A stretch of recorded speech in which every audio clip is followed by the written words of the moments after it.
deuses eram tão reais quanto os campos que aravam e as famílias que constituíam.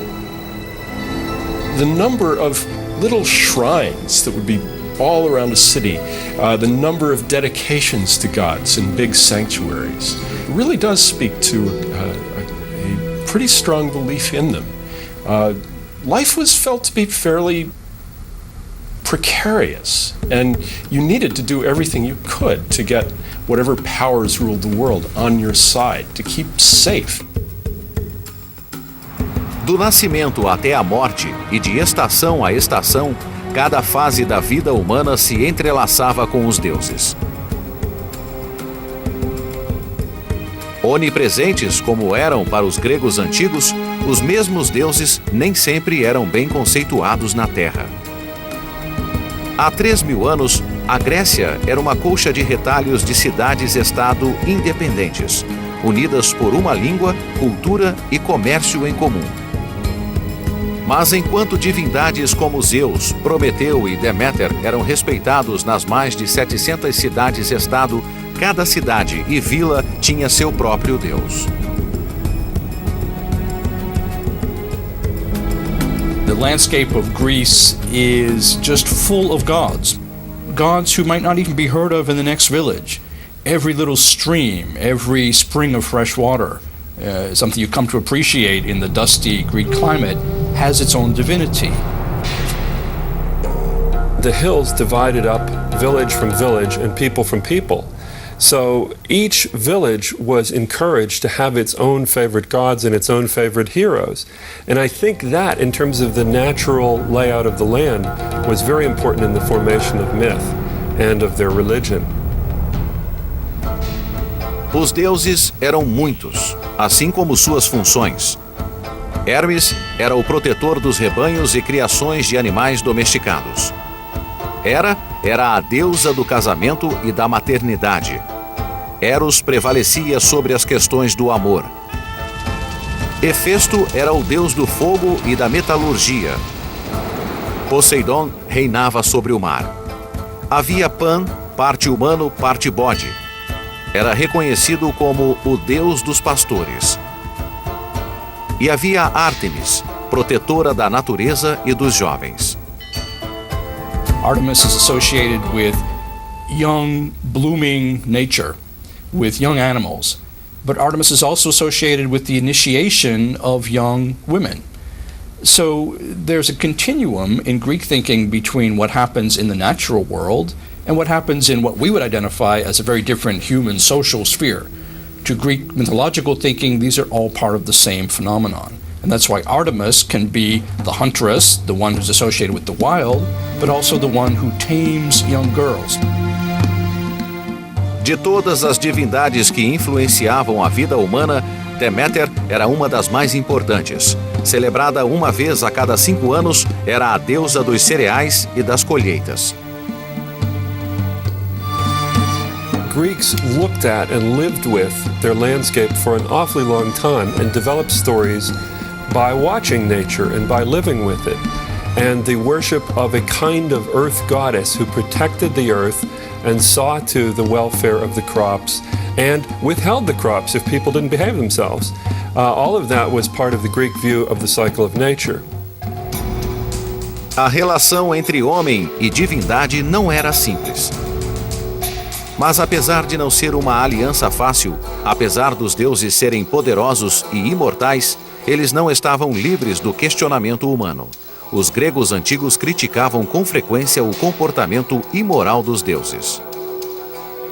They could act in excess.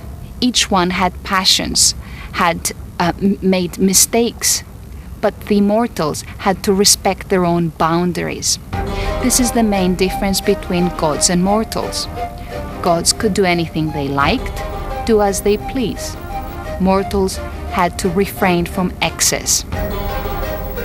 Greek gods and goddesses are facets of what could become of a deadly passion. What could happen to mortals if they really step over a boundary. Now we might think of criticizing the gods as a kind of blasphemy, but in fact it reinforces the notion that the gods do exist. And I think what was really being criticized were other Greeks' attitudes about the gods. Something that's very hard for us to understand is that the Greeks could play with their notions of gods. Superiores aos humanos, sobre os quais tinham influência, os deuses eram, entretanto, sujeitos às mesmas paixões, falhas e fraquezas dos mortais. Eles conheciam o amor, o desespero e a tragédia. Tinham a forma humana e eram vulneráveis a ferimentos e doenças. Mas, diferente das pessoas, eles saravam rapidamente. Of course, they weren't just humans, they were different from humans in many ways. They, first of all, obviously never died. Secondly, they had incredible powers of strength and knowledge. But the reason why they're in human form is that the Greeks had tremendous pride in the human form. The Greeks had such high value for the perfection of human intelligence and physicality that they could not imagine a more perfect form to attribute to the gods. This notion that the gods are humans plus seems to have answered a very deep need in the Greeks. It's a sort of fantasy of overcoming all the weaknesses that make us humans what we are. Os deuses também estavam sujeitos a leis semelhantes às que regiam a humanidade. Hermes era o guardião dos viajantes. Quando desimpediu um caminho matando um monstro de 100 olhos chamado Argus, teve que ser julgado pelo seu feito. Well, he's a god, but he's polluted. And so he had to stand trial. And the way the gods all cast their votes was by putting a stone at his foot, which made a stone heap, which is called a herm. Apesar dos deuses não serem perfeitos, não eram poderes com os quais se podia brincar. What you did need to do was be careful not to offend the gods. Not to set yourself up as the gods' equal, not to be arrogant in that way, because that was inviting disaster, not from any other humans, but from the gods themselves. There's the story of Salmoneus, who had himself driven around on a cart, banging on shields or some noise-making implement, saying that he was Zeus and trying to imitate Zeus's thunder, and he was promptly dispatched with a thunderbolt. I think everybody believed that somebody really powerful had to be in charge of lightning, and the obvious candidate was Zeus. Zeus was a weather god, primarily. In fact, when it rained, you said, Zeus is raining. You didn't say, it's raining. And so lightning, just this powerful, strange thing that can kill you, obviously had to be under the control of someone like Zeus. Em Atenas, o povo também venerava um deus sem nome, ao qual se referiam simplesmente como Deus desconhecido. The shrine to the unknown god was probably the Athenians' way, in their own religious system, of covering their bets. Just in case there was a god out there that they hadn't managed to worship, a god that might do something to them, they had a shrine to the unknown god. Os gregos racionalizavam o mundo ao seu redor. A filosofia e o pensamento intelectual floresceram, principalmente em Atenas. Era aqui que Atena presidia em nobre esplendor sobre o povo. Deusa da guerra e patrona das artes, ela era louvada na forma de uma estátua dourada de marfim e ébano, no Párteno. Acreditavam que sua presença simbólica tornaria a cidade invencível a ataques. Milhares vinham prestar tributo a ela aqui, numa das construções mais belas já erigidas. Mas de todos os lugares sagrados na Grécia Antiga, poucos se aproximaram do significado de um vale arborizado de insuperável beleza e estranho poder. Pois era a ele que os gregos vinham para saber sobre o futuro. A seguir, o assombroso mistério do oráculo de Delfos.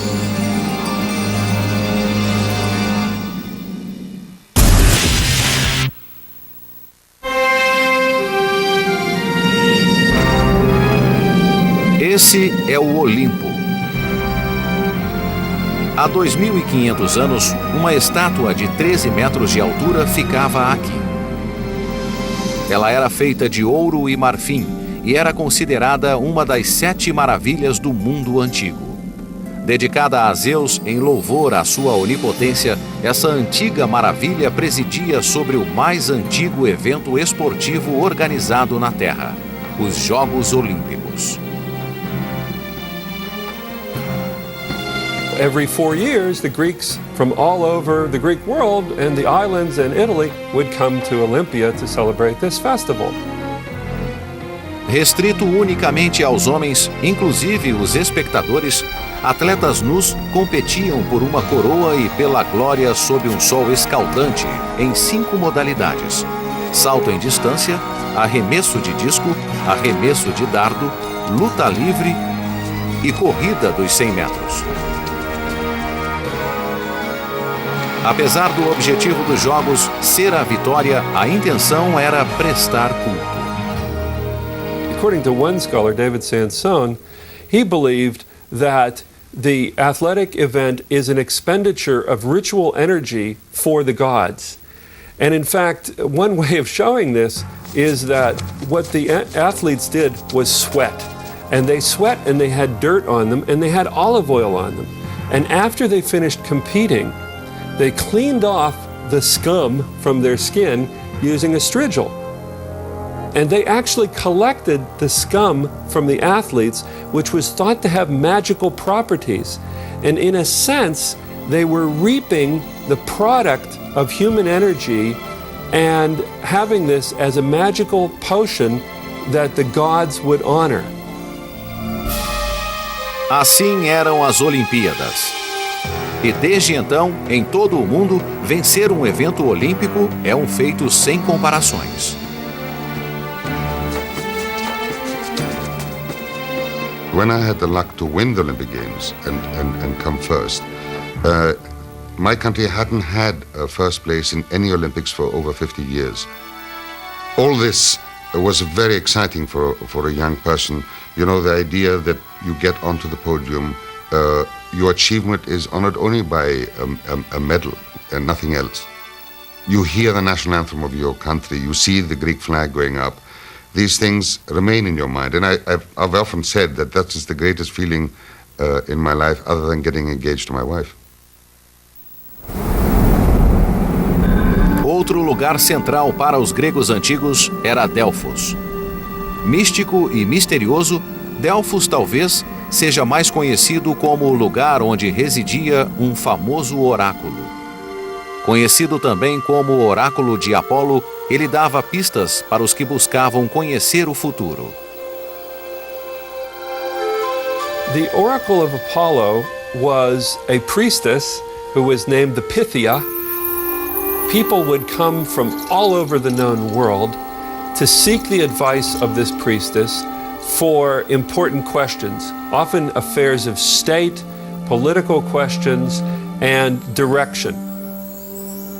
Infelizmente, o oráculo falava em uma língua que ninguém entendia. Suas afirmações sobre o futuro tinham que ser traduzidas por um profeta, mas mesmo assim suas profecias eram sempre obscuras.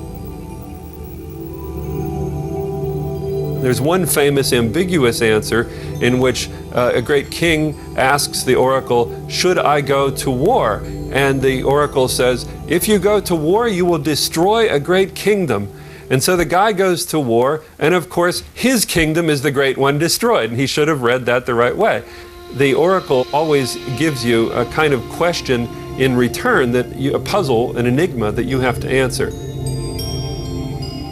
Humans are born and they grow up and they make a choice to do this and to do that. At any point in their life, they could go to Delphi and hear an oracle like, "Beware of the sea because it will kill you." And you spend your whole life avoiding the sea so that you won't get killed.